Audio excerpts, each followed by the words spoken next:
welche Revolution hat Ihr persönliches Leben am meisten geprägt? Also das war die demokratische Revolution 1989, als die Menschen in der DDR auf die Straße gegangen sind, weil sie Freiheit wollten. Also diese Geschehnisse im Jahr 1989, die haben für mich ja schon eine emotionale Bedeutung. Sie haben jetzt für mich keinen Umzug bedeutet, weil ich ja nicht in der DDR gelebt habe, aber sie haben emotional bei mir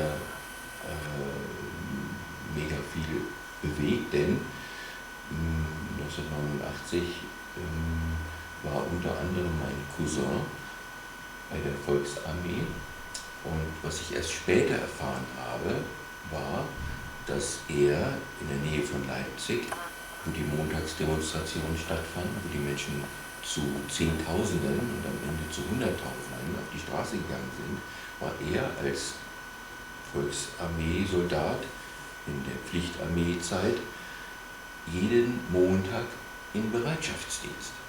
Ja, er hätte also gegebenenfalls, wenn aus Berlin von der Regierung ein Anruf gekommen wäre, dass diese Truppe in der Nähe von Leipzig diese Demonstration auflösen soll, wäre er dabei gewesen, mein Cousin, und hätte mit Waffengewalt diese Montagsdemonstration unmöglich auflösen müssen. Und was besonders kritisch hätte werden können und was mich emotional noch mehr bewegt hat, war, dass meine Tante und mein Onkel, also die Eltern von meinem Cousin, die in Delitzsch bei Leipzig damals ja auch lebten, die wären auch gerne zu der Montagsdemonstration nach Leipzig gegangen. Aber weil sie die Eltern waren, wussten sie davon, dass der Sohn jeden Montag in Rufbereitschaft war. Es kam ja Gott sei Dank nicht dazu, aber das war für die ganze Familie natürlich sehr belastend.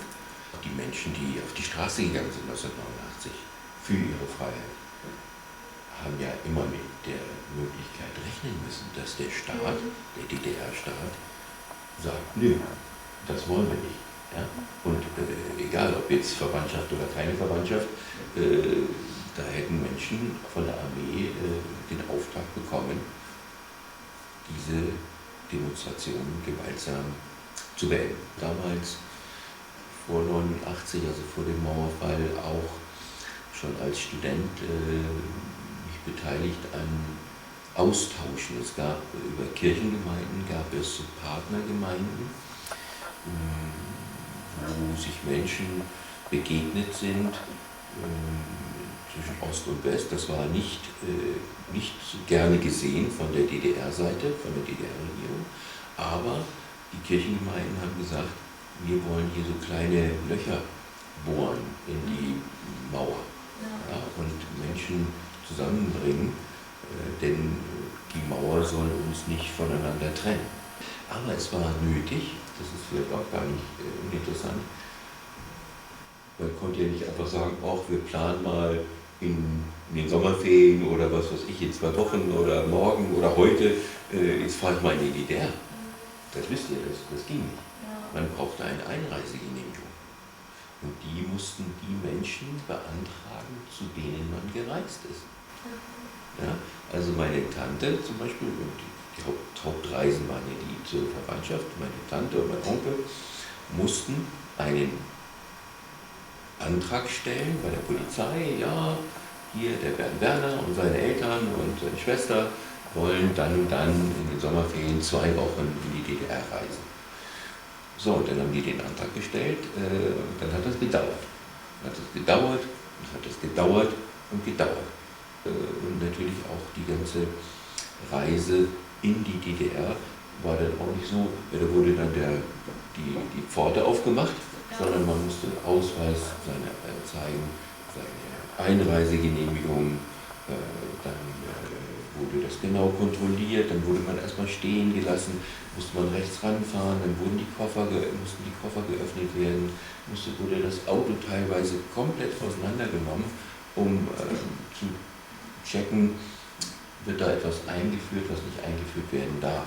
Irgendwelche Zeitschriften, die eine politische Haltung hatten, die der DDR-Regierung nicht gefallen hat. Jetzt auch mal ein paar Fragen so eher zu Europa. Ja. Und zwar, wie sahen so die gesellschaftlichen und politischen Veränderungen der Revolution aus Ihrer Sicht im Blick auf Europa aus und halt, wie hat man die so gemerkt? Also zunächst kam ja sozusagen dann auch mit dem Einheitsvertrag die ehemalige DDR mit damals mit 16 Millionen Bürgerinnen und Bürgern. Und damals gab, ja, das war ja wie ein Domino-Spiel, ein Land nach dem anderen im Ostblock konnte sich auch dieser demokratischen Wende anschließen. Rumänien, Bulgarien, von vielen war Skepsis da.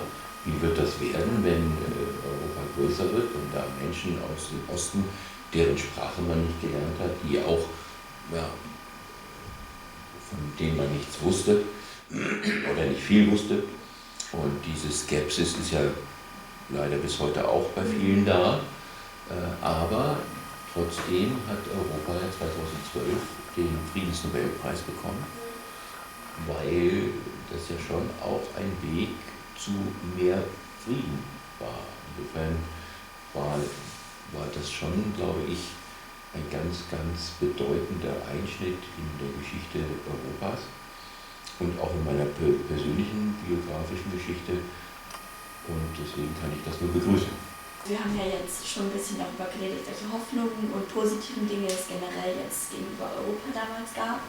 Und jetzt vielleicht nochmal ein Kontrast dazu, welche Enttäuschungen Sie erlebt haben, jetzt halt in Bezug auf Europa.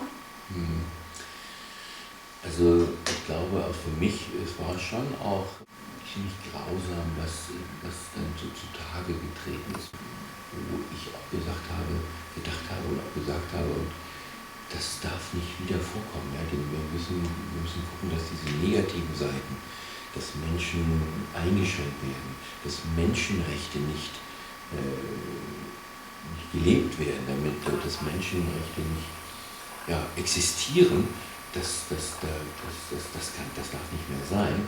Aber was negativ war, glaube ich, und was auch langfristig, gerade in der ehemaligen DDR, für Unmut gesorgt hat, war, und das war ja von der ganzen DDR-Stadt, dass da Immobilienmakler in die DDR gegangen sind, dort billig Immobilien, Grundstücke, auch an der Ostsee, im ganzen heutigen Ostseestrand touristisch erschlossen, Grundstücke gekauft haben, weil keiner von denen, die damals in der DDR gelebt haben, daran gedacht hat, oh, das wird sich mal schön ausbauen als touristisches Highlight und da werden viele Menschen hinkommen. Das konnten sich viele nicht vorstellen. Also das finde ich, glaube ich, ein sehr negative Auswirkung gewesen, gerade für die Menschen im Osten. Man hat ja eine Zeit lang von Besserwessis gesprochen. Ja? Es sind einfach viele in die DDR gegangen, dort gearbeitet, gelebt, vielleicht als eben Immobilien aufgekauft, andere Unternehmen aufgekauft, wieder weggegangen. Und viele haben vielleicht auch so getan, naja, ihr wisst ja noch nicht, wie der Hase läuft, ja? Ihr wisst ja noch nicht, wie die Marktwirtschaft geht, ja? Ihr wart ja in der Planwirtschaft. Das sagen wir euch jetzt mal, was die Menschen, ja, auch geprägt hat und warum es vielleicht auch heute in den östlichen Bundesländern viel Anhänger von Parteien gibt, die so populistische, nationalistische Haltungen haben. Ja. Ja, und sehen Sie dann eher, dass diese Bewegung in den nächsten Jahren abklingt oder noch stärker wird? Kann ich nicht einschätzen, aber ich habe natürlich die Hoffnung, Ja, dass das eher wieder abnimmt. Ja. Aber dazu müssen wir was beitragen. Wir müssen die Menschen gerade in der ehemaligen DDR sehen mit ihrer Biografie, ich glaube, das ist auch relativ schnell gegangen, zu schnell für viele, diese Wende, wo viele nicht so mitgekommen sind, ja, mental und seelisch nicht mitgekommen sind, und wo ihre Lebensleistung oder das, was sie bis dahin gemacht haben, ja, ich gehöre nicht mehr zur DDR, wo gehöre ich denn hin? Was ist denn meine Identität? Ja? Da ist ja viel verloren gegangen. Ja? Und jetzt soll ich mich auf einmal, auch wenn ich nicht in Leipzig auf die Straße gegangen bin oder anderswo, jetzt gehöre ich aber auf einmal zur Bundesrepublik Deutschland. Ja? Ja, ich glaube, da waren viele überfordert.